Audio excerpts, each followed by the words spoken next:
Assalamualaikum warahmatullahi wabarakatuh. Selamat pagi dan salam sejahtera untuk kita semua.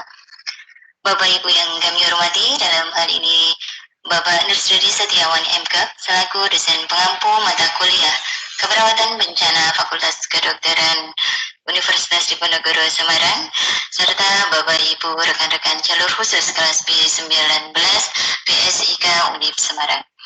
Senang sekali pada kesempatan pagi hari ini kami dari kelompok 5 memperoleh kesempatan untuk mempresentasikan hasil diskusi kelompok terkait teknik transportasi pasien atau teknik evakuasi korban bencana dengan menggunakan alat tradisional.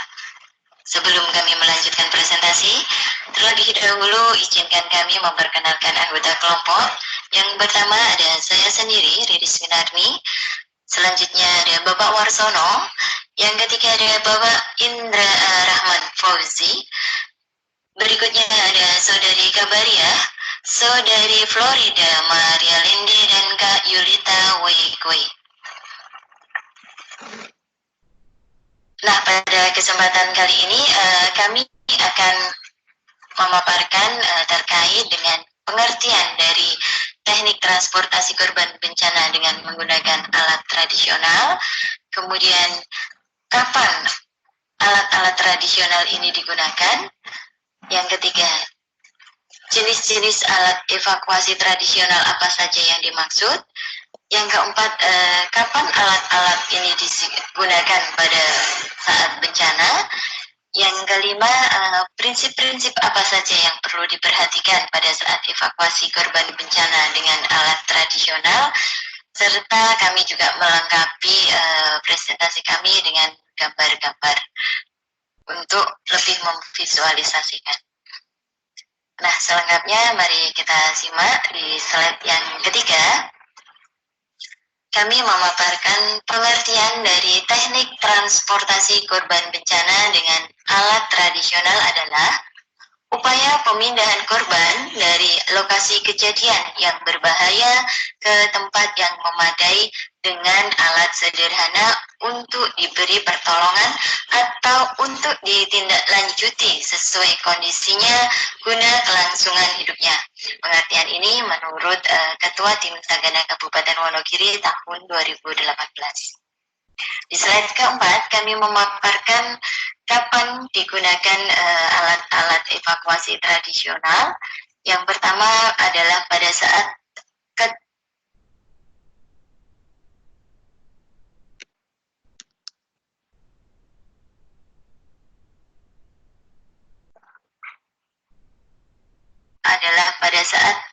keterbatasan fasilitas modern yang dibutuhkan untuk proses evakuasi.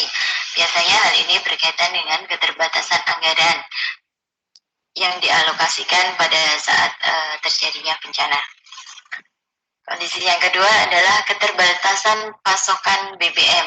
Sebagaimana kita tahu bahwa alat-alat modern atau alat-alat berat biasanya butuh BBM sebagai sumber tenaga dalam operasional. Nah, yang ketiga adalah menggunakan alat-alat tradisional manakala akses jalan terputus atau rusak parah, atau bisa juga bencana terjadi di daerah terpencil atau sangat terisolir sehingga alat berat tidak dapat masuk ke daerah tersebut. Alat-alat sederhana juga digunakan manakala keterbatasan SDM yang mampu mengoperasionalkan alat modern, atau bisa juga tersedia relawan korban bencana yang banyak, tetapi sarana modern atau alat-alat modernnya terbatas, sehingga relawan-relawan ini mengoptimalkan upaya evakuasi korban dengan menggunakan alat sederhana. Nah, di slide kelima ini kami memaparkan tentang jenis-jenis alat evakuasi tradisional yang sering digunakan. Yang pertama adalah tandu darurat atau tandu improvisasi, yaitu tandu yang dibuat secara manual, bisa menggunakan kaos atau baju yang kainnya kuat untuk menopang korban dengan kanan kirinya diberi kayu. atau bisa juga menggunakan kain sarung yang di tengahnya disisipi kayu atau bambu sebagai alat penopang. Jenis alat tradisional yang berikutnya adalah rakit tradisional. Rakit tradisional ini bisa terbuat dari ban dalam mobil yang diameternya besar, atau juga bisa berupa bak plastik, maupun rakit yang dibuat dari pohon pisang, bambu maupun papan yang disusun sedemikian rupa sehingga dapat digunakan sebagai alat evakuasi. Nah, alat tradisional yang ketiga adalah tali. Tali ini sering digunakan pada saat evakuasi korban untuk bencana yang terjadi pada saat bencana banjir, tanah longsor, maupun bencana kebakaran gedung atau bangunan. Nah, alat tradisional yang berikutnya adalah gerobak tradisional. Dan yang kelima, kita juga bisa menggunakan binatang atau hewan sebagai alat bantu evakuasi korban bencana. Nah, ini contoh-contoh aplikasinya, di mana masyarakat pada saat terjadi banjir, masyarakat menggunakan rakit tradisional yang terbuat dari batang pohon pisang, ada juga yang memodifikasi ban dalam mobil untuk evakuasi korban. Nah, di sini ban dalam mobil digunakan untuk mendekat ke perahu karet. Perahu karet sebenarnya sudah termasuk sebagai alat evakuasi modern, tetapi jika kondisi atau medan bencananya itu adalah lorong-lorong atau gang yang terlalu sempit, juga kesulitan untuk menjangkau korban yang berada di daerah tersebut, sehingga ban mobil bisa menjadi salah satu alternatif yang bisa dimanfaatkan untuk upaya penyelamatan evakuasi korban. Nah, alat-alat evakuasi sederhana ini juga sering digunakan pada saat terjadi bencana tanah longsor, di mana ini pada gambar tampak TNI, Polri, maupun tim relawan yang tergabung dalam penanggulangan bencana berupaya mengevakuasi korban dengan menggunakan tandu tradisional yang terbuat dari, sudah saya sampaikan di awal tadi, dan juga tali temali yang digunakan sebagai sarana penopang untuk keamanan yang medannya memang cukup riskan. Nah, bencana selanjutnya yang sering juga menggunakan evakuasi dengan alat tradisional adalah bencana kebakaran, di mana tim penyelamat sering menggunakan tali temali sebagai alat bantu evakuasi.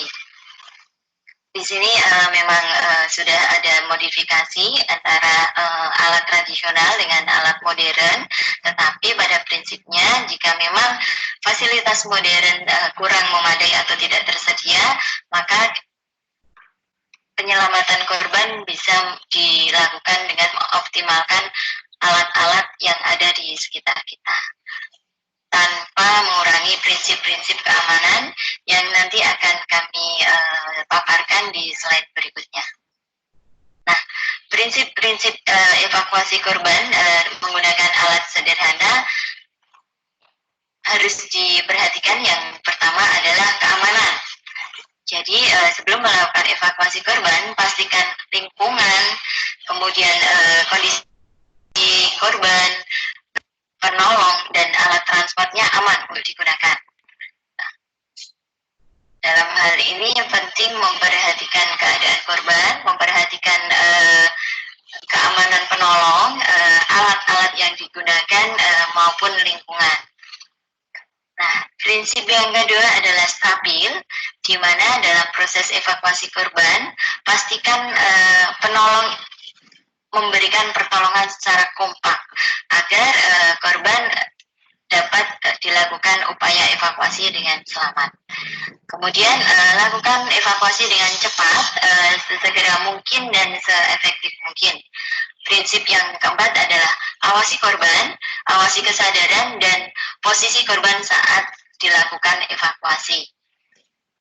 Nah, dalam hal ini penting memperhatikan prinsip di RABC, yaitu Dangerous Response, Airway Breathing, dan Circulation.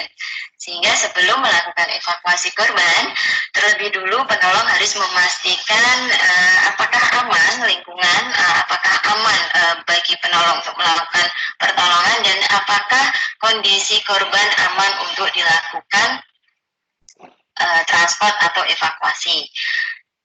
Yang pertama yang harus dipastikan adalah kesadarannya. Penolong juga harus melakukan atau mengecek jalan nafas dari korban, pastikan jalan nafasnya paten, kemudian pastikan juga pernafasannya adekuat, serta pastikan tidak ada perdarahan yang menghambat atau menjadi resiko terjadinya perburukan pada saat evakuasi korban. Sebelum melakukan evakuasi, perlu diperhatikan jika korban mengalami cedera serius ataupun mengalami hal-hal yang perlu dilakukan penanganan seperti fraktur, perlu dilakukan pembidean terlebih dulu, walaupun dengan menggunakan alat pembide yang ada di lapangan, dan juga jika terjadi perdarahan harus dilakukan upaya penghentian perdarahan terlebih dulu, sehingga korban layak transport untuk dilakukan evakuasi. Nah, kurang lebih itu dari kelompok 5 yang dapat kami sampaikan dalam presentasi pagi hari ini. Mohon maaf atas segala kekurangan dan terima kasih. Wassalamualaikum warahmatullahi wabarakatuh.